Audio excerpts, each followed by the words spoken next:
दोस्तों, आज फिर से एक भटकती आत्मा की दर्दनाक और रहस्यमयी कहानी लेकर आपके सामने मैं उपस्थित हूं। तो दोस्तों, आप लोग कहानी को शुरू से अंत तक सुनिए, बहुत ज्यादा मजा आने वाला है। और चैनल पे नए हैं तो वीडियो को लाइक और चैनल को सब्सक्राइब कर लीजिए और कमेंट बॉक्स में एक प्यारा सा कमेंट कर दीजिए। आपका नाम क्या है और आप कहानी को कहां से देख रहे हैं। अगले वीडियो में मैं आपका नाम जरूर लूंगा। तो चलिए कहानी को बिन देरी किए शुरू करते हैं। दोस्तों, बात उस समय की है जब मैं बीएड करने के बाद मेरा बीटीसी मतलब बीएस एक ट्रेनिंग सर्टिफिकेट में सिलेक्शन हो गया। बस 6 महीने की ट्रेनिंग के बाद तुरंत किसी भी गवर्नमेंट प्राइमरी स्कूल में ज्वाइनिंग हो जाती। मैं बहुत खुश हुई कि चलो अब नौकरी तो पक्की हो गई। लेकिन एक समस्या आ गई कि जहां मैं रहती थी उस जगह ट्रेनिंग सेंटर नहीं था। अब इस उधेड़बुन में थी कि जाऊं कि ना जाऊं। फिर पापा बोले, कोई बात नहीं बेटा, 6 महीने की ही तो बात है, मेरे जान पहचान के है। एक व्यक्ति उनसे बात करके कहीं ना कोई कमरा मिल ही जाएगा। और फिर 30 किलोमीटर का ही तो रास्ता है, तुम हर हफ्ते आ जा सकती हो। जब पापा ने समझाया तो मैं भी उनकी बात मान गई और बोरियां बिस्तर बांधकर निकल पड़ी। पापा और छोटा भाई छोड़ने गए। पापा ने कमरे की बात फोन पर ही कर ली थी तो उन्होंने घर साफ करवा दिया था। वह उस घर के मालिक के मुनीम थे। मकान मालिक दिल्ली में रहते थे। रोड साइड का घर था।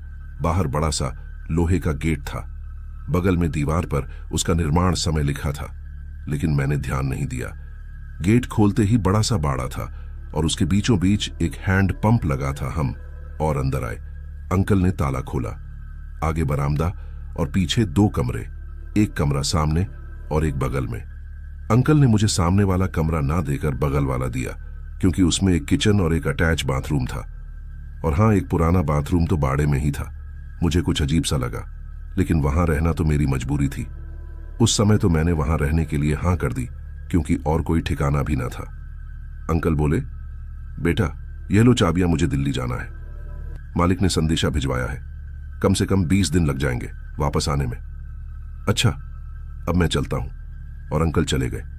सामान रखकर हमने खाना खाया, जो मम्मी ने आते वक्त बांध दिया था, और खाना खाकर हम बाजार गए कुछ जरूरी सामान लाने। फिर पापा और भाई चले गए। मैं अकेली कमरे में थी और शाम हो गई थी। फिर सोचा सो जाते हैं। खाना देर से खाया था तो कुछ ज्यादा खाने का मन न था, तो मैंने बिस्तर बिछाया और लेट गई। मन तो कर रहा था कि मम्मी पापा से बात करूं, लेकिन उस समय आजकल की तरह फोन नहीं होते थे। लिद्दे के लैंडलाइन होते थे, वह भी गिने चुने। बस मुझे कब नींद आ गई कुछ पता नहीं चला, लेकिन आधी रात के वक्त मुझे कुछ पायल की छनकने की आवाज आई। मैंने लाइट बंद नहीं की थी। मैंने हिम्मत करके थोड़ी सी खिड़की खोली तो देखा पीछे एक गली है और एक घना सा बरगद पेड़ है, और उसके नीचे कोई कुआं था और एक औरत लंबा सा घूंघट किए हुए कुएं से पानी भर रही है। मैंने सोचा, इतनी रात को कौन पानी भरता है। फिर मैंने सोचा, मुझे क्या लेना देना, और मैं सो गई। आंख खुली तो चिड़िया चहचहा रही थी। मैंने घड़ी देखी तो सुबह 5 बज रहे थे। फिर मुझे रात वाली घटना याद आ गई। मैंने खिड़की खोली, मेरे तो होश ही उड़ गए। वहां केवल गली थी, ना तो बरगद का पेड़ था और ना कुआं। मैं परेशान हो गई। फिर मैं सोचा शायद सपना होगा, लेकिन सपना कैसे। सुबह सुबह पानी, बाथरूम में पानी 6 से 7 आता था और शाम को आता ही नहीं था, इसलिए हैंडपंप से पानी लाना पड़ता था। मैं बाहर बाड़े में पानी लेने आई। हैंडपंप चलाकर पानी खींच ही रही थी कि गेट के बाहर से आवाज आई। शायद पड़ोस में दूध वाला दूध देने आया था। दूध की जरूरत मुझे भी थी, तो मैंने गेट खोला। देखा तो एक बूढ़ा सा व्यक्ति आवाज लगा रहा था। मैंने उन्हें देखकर आवाज लगाई, अरे काका जरा सुनो, मुझे भी आधा किलो दूध मिल जाएगा क्या? हाँ, काहे नहीं बिटिया। हमने कहा, मैं बर्तन लेकर आती हूं। मैं बर्तन लेकर लौटी तो उन्होंने पूछा, बिटिया यहां तुम्हें रहने के लिए कौन बताया है, और यहां तुम अकेली रहती हो या तुम्हारे साथ और कोई रहता है? मैं बोली, नहीं काका, मैं अकेली हूं। मास्टरनी की पढ़ाई करने आए हैं और अकेले ही रह रहे हैं। काका थोड़े परेशान हुए, बोले, कल आते हैं बिटिया, अपना ख्याल रखना। मुझे थोड़ा अजीब लगा कि अपना ख्याल रखना मेरे पास समय नहीं था। मैं तैयार हुई, 4-5 पराठे बनाए, खाए और चली गई। ट्रेनिंग सेंटर रास्ते में पीसीओ दिखा तो मैंने घर पर बात कर ली। एक लड़की से अच्छी जान पहचान भी हो गई। ट्रेनिंग सेंटर में लौटते समय बाजार से कुछ सब्जियां खरीदी और आकर खाना बनाया और पढ़ने बैठ गई। रात के 11 बज गए। किताबें बंद करके मैं सो गई। अचानक मुझे किसी के हंसने की आवाज आई। घड़ी देखी तो फिर रात के लगभग 2:30 बज रहे थे, लेकिन इस बार आवाजें कहीं और से आ रही थीं। मैंने दरवाजा खोला तो बगल वाले कमरे से आवाजें आ रही थीं और कमरे की लाइट जल रही थी। मैंने खिड़की से देखा तो कमरा एकदम नया, रोशनी से जगमगा रहा था और घूंघट में वही गूंगे वाली औरत थी और उसके सिर्फ हाथ और पैर दिखाई दे रहे थे, जो कि बहुत सुंदर थे। हाथों की कलाइयों में लाल लाल चूड़ियां और पैरों में घुंघरू वाली पायल, और एक आदमी बैठा था बगल में जिसका चेहरा नहीं दिख रहा था। उस औरत ने खिड़की की तरफ मुंह फेरा और मुझे वहां देखकर उसने अपना घूंघट हटाया तो मैं देखकर डर गई। इतना भयानक गला हुआ चेहरा, लाल डरावनी आंखें। मैं बाहर की तरफ भागी, लेकिन मुझे दरवाजा ही नहीं दिखा। सब बदला बदला लग रहा था। हैंडपंप गायब था, उसकी जगह एक बहुत बड़ा फव्वारा था। मैंने उसकी पानी से मुंह धोने की कोशिश की, लेकिन पानी का रंग एकदम लाल खून की तरह था, जिसे देखकर मैं बेहोश हो गई। सुबह दूध वाले काका की आवाज से मैं जगी। मैं वहीं बाड़े में रात भर पड़ी रही। मुझे कुछ समझ नहीं आ रहा था। दूध वाले काका ने मुझे परेशान देखकर पूछा भी क्या हुआ बेटिया, लेकिन उस समय तक मुझे खुद नहीं पता था कि कल रात जो हुआ वह सपना था या हकीकत। जैसे तैसे तैयार हुई, चाय बनाई, सब्जी रोटी बनाई और ट्रेनिंग सेंटर चली गई।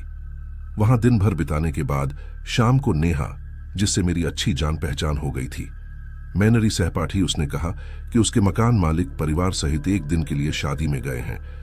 बहुत बड़ा घर है, कहो तो हवेली है। मुझे अकेले डर लगेगा। आज रात में तेरे साथ रुक जाऊं, मैं तो यही चाहती थी। उसने मेरे मन की बात कह दी। उसने कहा कि अपने कपड़े साथ लेकर आई है और मेरे कमरे से ही सुबह तैयार होकर चली जाएगी। मैंने कहा ठीक है। हम लोग सब्जियां लेकर कमरे पहुंचे, हाथ पैर धोकर कपड़े बदलकर खाना बनाने में लग गए। फिर खाना खाकर बर्तन धोने के लिए हैंडपंप से पानी भरा और बर्तन धोने के बाद दोनों बाल्टियां भरकर रख ली। थोड़ी देर बात करने के बाद थोड़ी पढ़ाई की। नेहा ने कहा तू खटिया पर लेट जा। मैं नीचे छटाई पर लेट जाती हूं। बस एक तकिया और ओढ़ने के लिए एक चादर दे दे, और सोते सोते 10 बज गए। फिर रात को 2:30 बजे एक अजीब घटना हुई। मुझे लगा नेहा बाथरूम गई है और फिर पानी पीने किचन में, लेकिन वह किचन से बाहर नहीं निकली। मैं नींद में थी, बहुत देर गई तो मैंने आवाज दी नेहा, तो उसने कहा सोने देना, अभी सुबह नहीं हुई है। मैंने खटिया से नीचे देखा तो वह सो रही थी, लेकिन मेरी नींद उड़ गई। अब तो मुझे उस जगह बिल्कुल नहीं रहना था। जैसे तैसे सुबह हुई। नेहा और मैं तैयार होकर ट्रेनिंग सेंटर चले आए, लेकिन मैंने जानकी से ना कुछ पूछा और ना कुछ बताया। दिन भर बीतने के बाद फिर शाम आई। आज रात तो मुझे अकेले ही रहना था। कमरे पहुंची, अनमने मन से खाना बनाया और खाकर पढ़ने बैठी, लेकिन पढ़ने में मन कहाँ लग रहा था। पानी पीकर मैं बिस्तर पर लेट गई, लेकिन नींद नहीं आई। मैं बस सुबह होने का इंतजार कर रही थी। अगले दिन शनिवार था तो मैंने घर जाने की सोची। सुबह हुई तो दूध वाले काका ने आवाज लगाई। मैं बाहर आई। मुझे परेशान देखकर काका ने पूछा क्या हुआ बिटिया, तबीयत ठीक ना है का? फिर मैंने सारी रात वाली घटनाएं काका को बता दी। काका बोले हम तो पहले दिन ही टोके थे कि घर अच्छा है बिटिया, तुम आज ही अपने पिताजी को बुला लो। घर में ना रहो तो काका इतनी जल्दी दूसरा कमरा कहां मिलेगा? मैंने पूछा। चिंता ना करो बिटिया, हमारा घर है ना। घर तो बड़ा है लेकिन कच्चा बना है। 2 कमरे पक्के बने हैं, स्नान घर और शौचालय भी है। किराए से देने के लिए बनवाए रहे। 4 पढ़ने वाले लड़के रहते थे, उनके इम्तिहान हो गए तो खाली करके चले गए। अगर तुम्हें कौनो आपत्ति ना हो तो रह सकती हो घर में। हमार घर वाली बहू और बेटा है, बिटिया का भी ब्याह हो गया है। मैं तुरंत पीसीओ गई, पापा को फोन करके सब बता दिया। दोपहर तक मम्मी पापा दोनों आ गए। थोड़ा सा सामान था तो रिक्शे से पहुंच गया। फिर काका ने मम्मी पापा से उस पुराने कमरे के बारे में बात करना शुरू किया। उन्होंने कुछ ऐसा बताया कि वह सब सुनकर मुझे बहुत दुख हुआ। काका ने कहानी सुनानी शुरू की। बाबूजी, बहुत समय पहले की बात है, हमारे दादा परदादा के समय की, शायद अंग्रेजों के समय की, जो उस घर के मकान मालिक हैं ना, तो जो उनके परदादा थे, हुआ यूं था कि उनके पहला बेटा हुआ तो बहुत बड़ा जश्न हुआ। रुपए पैसों की कोई कमी नहीं थी। उस समय के बहुत बड़े व्यापारियों में उनकी गिनती होती थी। सारे शहर और रिश्तेदारों का रात्रि भोज था। किसी मशहूर नर्तकी को भी नाचने और गाने के लिए बुलाया गया था और सेठ जी को वह नर्तकी पसंद आ गई। उन्होंने उससे शादी की इच्छा जाहिर की, लेकिन नर्तकी किसी और को पसंद करती थी। उसने सेठ जी की बात नहीं मानी। सेठ को बहुत गुस्सा आया और उसने नर्तकी से बदला लेने की सोची और उसने एक साजिश रची। वह नर्तकी के पास गया और बोला, मुझे माफ करना, मैंने तुम्हें गलत समझा। तुम जिसको चाहती हो उसी से शादी करो, लेकिन यह नाचना गाना छोड़ दो। नर्तकी ने कहा, मुझे सब लोग वहां जानते हैं कि मैं क्या काम करती हूं। मुझे समाज स्वीकार नहीं करेगा। मेरा भी मन करता है कि मेरा घर हो, बच्चे हो। मैं भी एक साधारण गृहिणी वाला जीवन जीना चाहती हूं, लेकिन चाहकर भी नहीं कर सकती। सेठ जी ने कहा, बस इतनी सी बात है।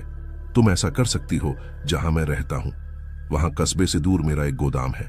तुम वहां रह सकती हो और तुम्हें वहां कोई पहचानेगा भी नहीं। फिर काका ने कहा कि यह वही जगह थी जहां बिटिया रह रही थी। पहले वहां बड़ा सा बाड़ था और बाड़े में एक फब्बारा लगा था। गोदाम के पीछे एक गली थी और वहां बरगद के पेड़ के नीचे कुआं था। नर्तकी ने सेठ की बात मान ली और अपने प्रेमी से शादी कर ली और वहीं रहने लगी। उस जमाने में स्नान घर बाहर ही होते थे, तो आप लोगों ने देखा होगा एक पुराना सा स्नान घर बांडे में है। वह उसी को इस्तेमाल करती थी और पीछे की गली के कुएं से पानी भरती थी। इसलिए बिटिया को पहले दिन कुएं से पानी भरती हुई दिखी थी। फिर एक दिन सेठ जी आए कुछ लठैतों के साथ। सेठ जी कहा, अब तो तुम मेरे सहारे हो और तुम्हें मेरी बात माननी होगी। तुम्हें मुझसे शादी करनी होगी। लेकिन वह नहीं मानी, तो सेठ ने लठैतों से कहा कि इसके पति को मार दो। बाड़े में ही लठैतों ने लाठियों से उसके पति का सर फोड़ दिया। उसे बहुत ज्यादा चोट लगी और वह मर गया। नर्तकी ने खुद को कमरे में बंद कर लिया, केरोसिन डालकर आग लगा ली। जब तक सेठ के लठैतों ने उसे बचाया, वह बुरी तरह झुलस चुकी थी। थोड़ी थोड़ी सांसें चल रहा थी। लेकिन सेठ ने लठैतों से कहा कि इसे पीछे कुआं में फेंक दो। रातों रात कुआं की बाउंड्री तुड़वाकर उसे मिट्टी से भरकर समतल कर दिया गया। दूसरे दिन बरगद के पेड़ को कटवाकर उस कुएं के ऊपर पक्की रोड बनवा दी। फब्बारा तोड़वाकर उसकी पति को दफना दिया और उस लठैतों को खूब पैसा देकर उसे कुछ नहीं कहने को कहा। कहानी सुनने के बाद मामी पापा घर लौट गए।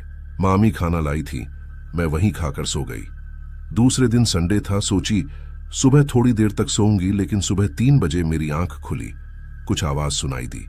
मैंने खिड़की से बाहर देखा। कोई औरत घूंघट में भैंस का दूध दूह रही थी। मुझे फिर डर लगा। थोड़ा सा उजाला होते ही मैंने काका से कहा, तो काका बोले, हमारी बहू होगी, तभी सुबह 4 बजे दूध दुहती है, तभी तो हम 6 बजे तक घर घर जाकर दूध बांट पाएंगे। मैंने कहा, ठीक है काका। फिर दूसरे दिन सुबह 3 बजे फिर मेरी आंख खुल गई। मैंने खिड़की से देखा कि भैंस के पास 2 लोग हैं। मुझे लगा काका काकी होंगे, भैंसों की साफ सफाई कर रहे होंगे। मुझे भी काकी का चेहरा देखना था, क्योंकि मैं अभी तक उनसे नहीं मिली थी। लेकिन जैसे ही उन्होंने मेरी तरफ अपना चेहरा घुमाया, औरत का वही गला हुआ चेहरा और लाल आंखें और आदमी का वही खून से लथपथ चेहरा, बिना पुतलियों की आंखें। अब क्यों मैंने कमरा भी छोड़ दिया। ये मेरा पीछे करते यहां भी आ गए।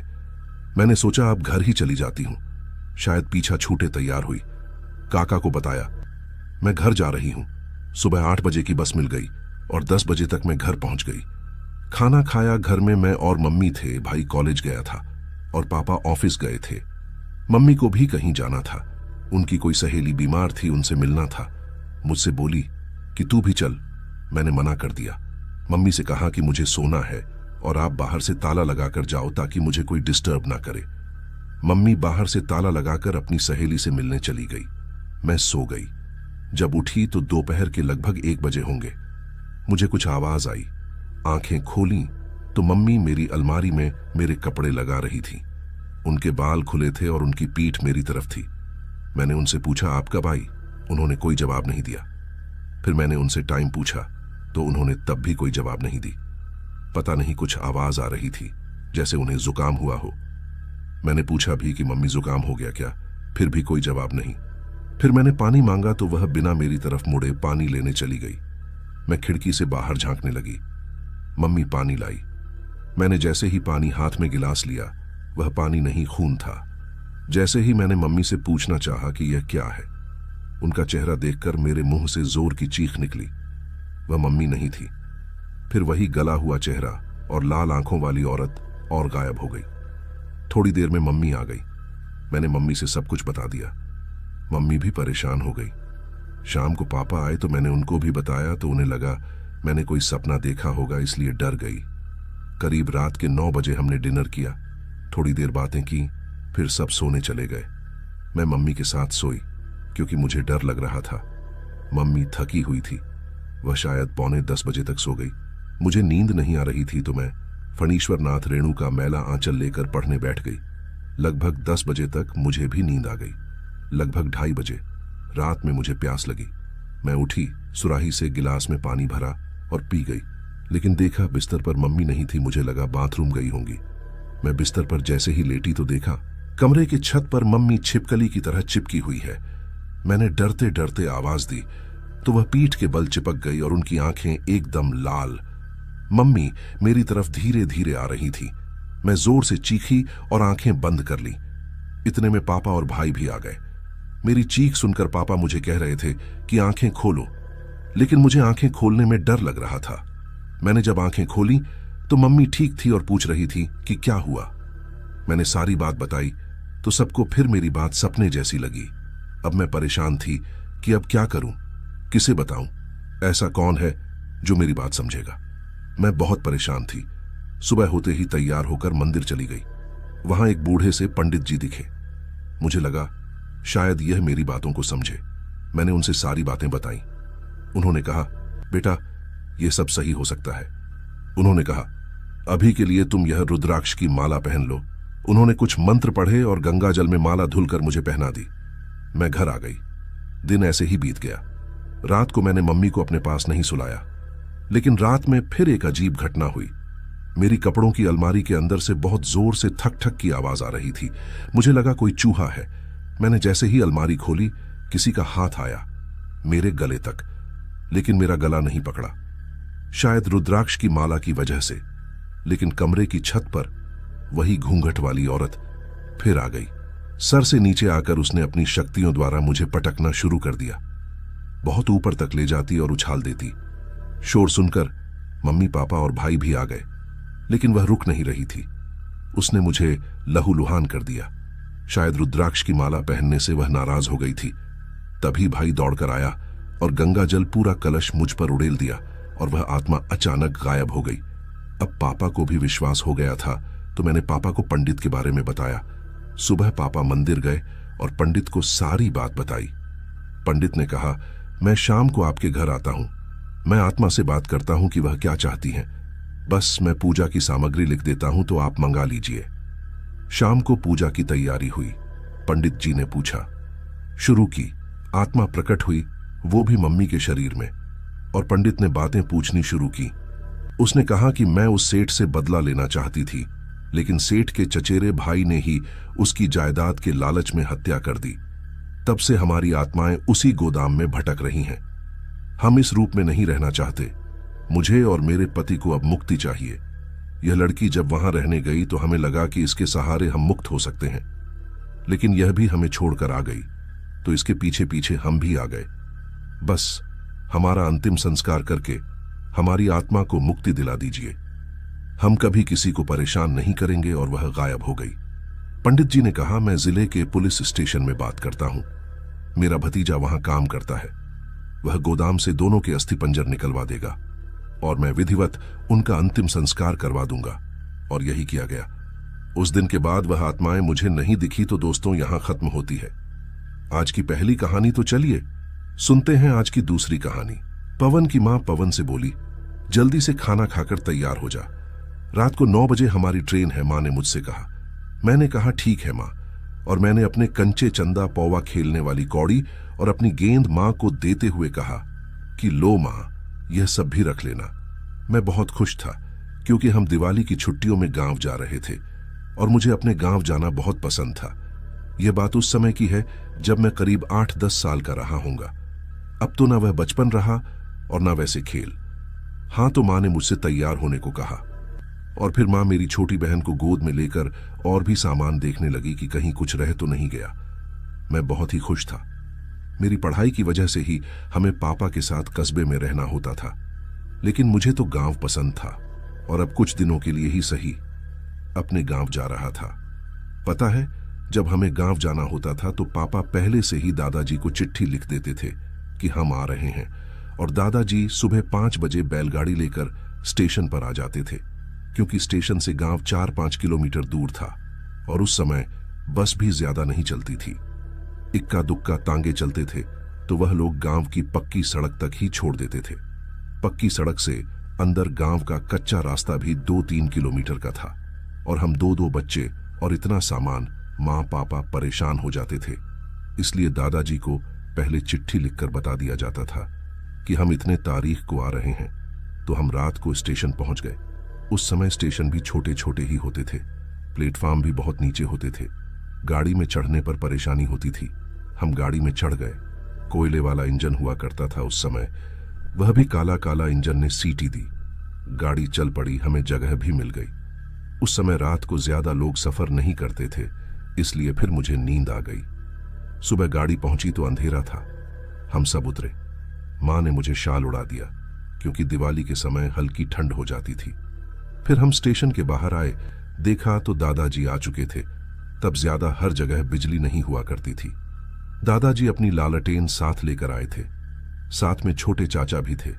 गांव के लोगों ने कई तरह की बातें फैला रखी थीं कि रात में गांव के कच्चे रास्ते पर बड़े बड़े झिन्न मिलते हैं, बहुत बड़े होते हैं। वह सड़क के दोनों ओर लगे पेड़ों पर एकाएक पैर रख लेते थे और लोगों को मारकर खा जाते थे। और गांव वाला जो ऊंचा पहाड़ है, उस पर भूतों की बारात निकलती है। जो भी देख ले वह जिंदा नहीं बचता। फिर हल्का हल्का उजाला होने पर हम निकल पड़े। गांव की ओर बैलगाड़ी में बहुत ही अच्छा लगता था।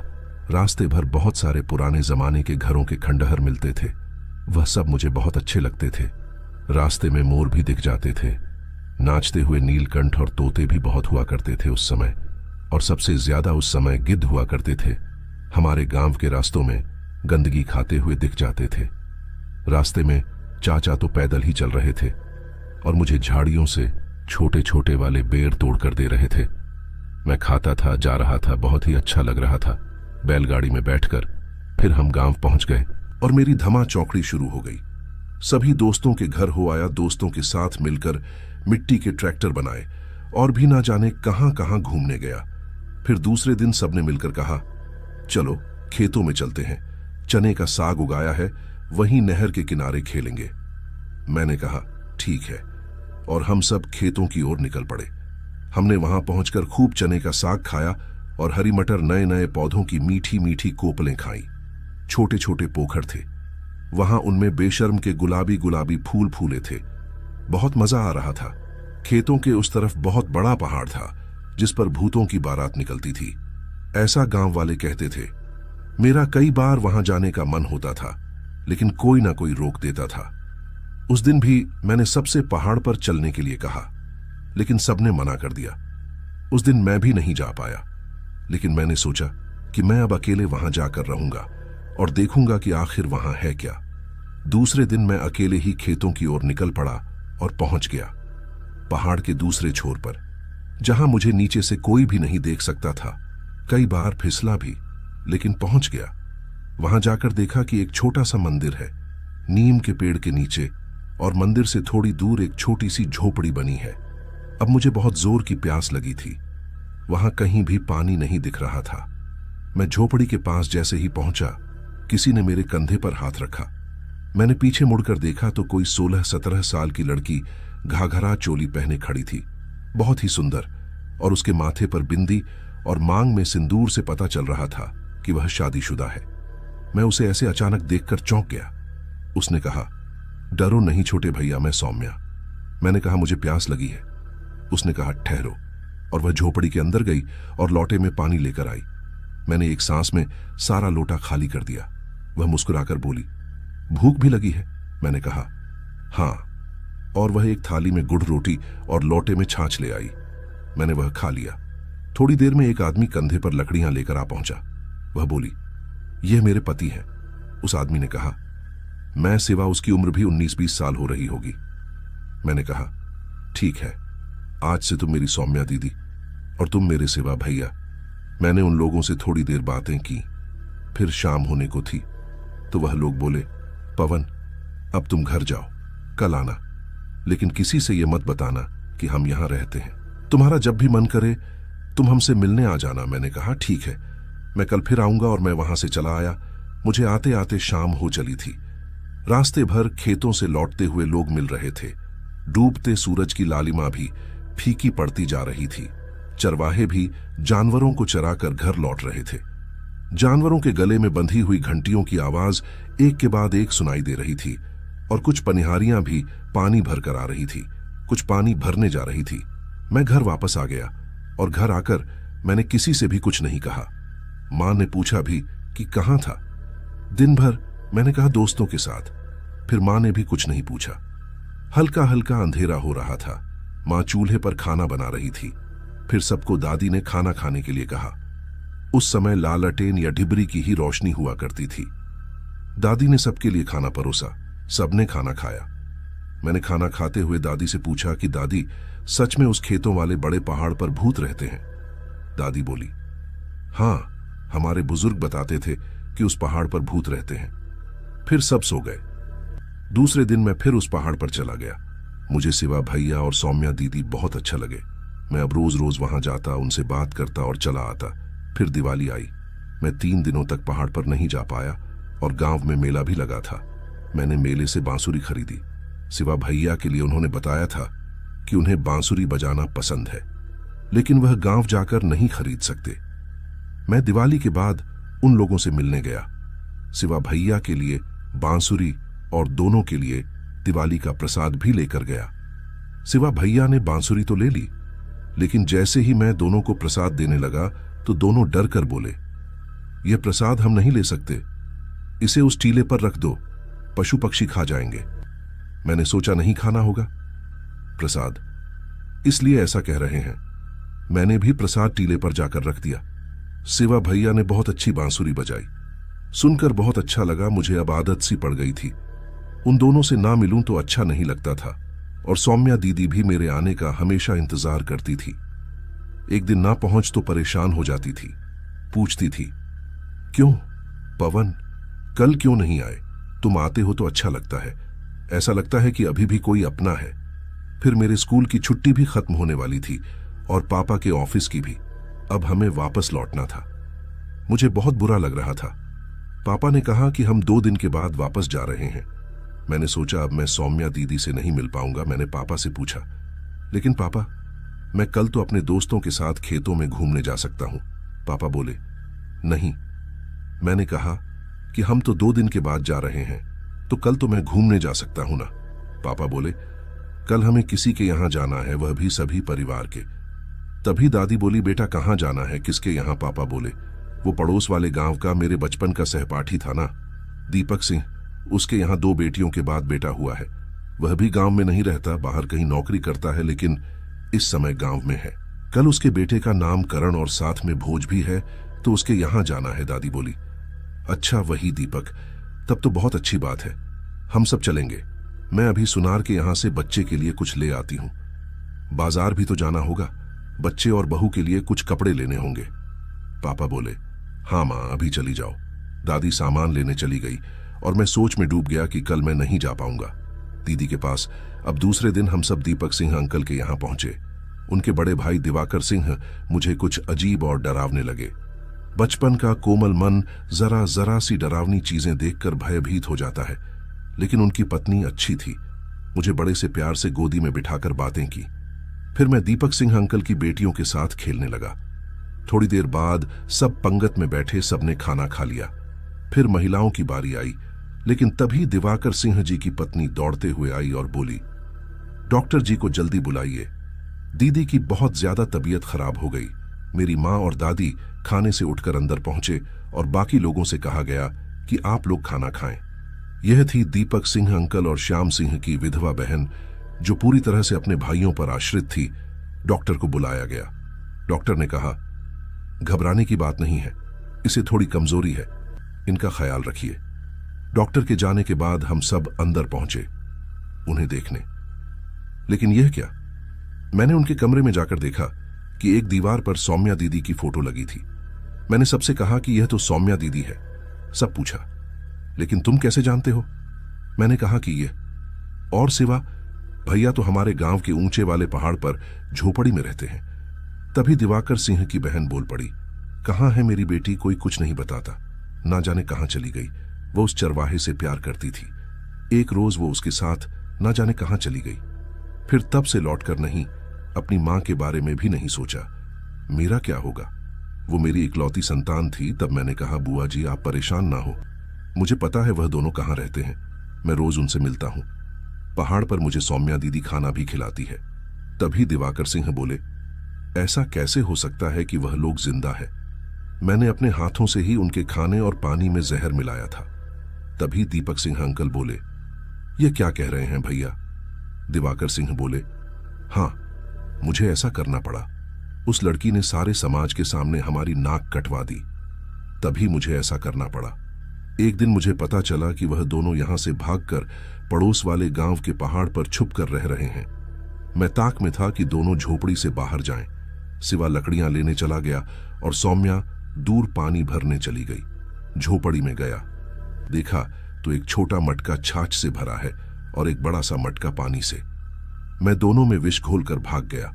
फिर मैं दोबारा वहां नहीं गया। सोचा कि मर ही गए होंगे दोनों, लेकिन यह कह रहा कि जिंदा है दोनों। तभी मैंने कहा कि लेकिन वो लोग अभी तक जिंदा है, मैं उन लोगों से मिला हूं। आपको भरोसा नहीं होता तो चलिए मैं वहां पर ले चलता हूं। मैं और मेरे पापा, दीपक सिंह अंकल, दिवाकर सिंह और भी 2-4 लोग उस पहाड़ पर गए। हम चढ़ते हुए पहुंच गए। वहां झोपड़ी में जाकर देखा कि 2 कंकाल एक दूसरे के बगल में पड़े हैं और मेरी दी हुई बांसुरी सिवा भैया की मुट्ठी में है। तभी दीपक सिंह अंकल बोले, कल इन लोगों का अंतिम संस्कार करना होगा। लगता है इन लोगों की आत्मा को मुक्ति नहीं मिली। अभी तो शाम हो चुकी है भैया, यह आपने बिल्कुल भी सही नहीं किया। दीपक सिंह अंकल ने दिवाकर सिंह से कहा और हम उतर चले पहाड़ से। तभी दिवाकर सिंह का पैर फिसला और वह पहाड़ से ऐसे गिरे कि फिर कभी उठ ना सके। सिवा और सौम्या ने अपना बदला ले लिया था। शायद उस दिन के बाद मैं वहां कभी नहीं गया। वर्षों बाद मैं फिर इस पहाड़ के पास आया हूं और पहाड़ के ऊपर जाने का मन कर रहा है। चलो हो ही आता हूं। और मैं पहाड़ पर फिर आज मुझे प्यास लगी है। ऊपर पहुंचकर मेरे कंधे पर फिर किसी ने हाथ रखा पहले की तरह और मुस्कुराते हुए पूछा, प्यास लगी है तो साथियों आज के लिए बस इतना ही साथियों। अगर आपको मेरी वीडियो अच्छी लगी होगी तो वीडियो को लाइक और चैनल को सब्सक्राइब कर लीजिए और एक प्यारा सा कमेंट कर दीजिएगा। तो चलिए फिर मिलेंगे एक और नई कहानी के साथ। तब तक के लिए आप सब अपना ख्याल रखिए।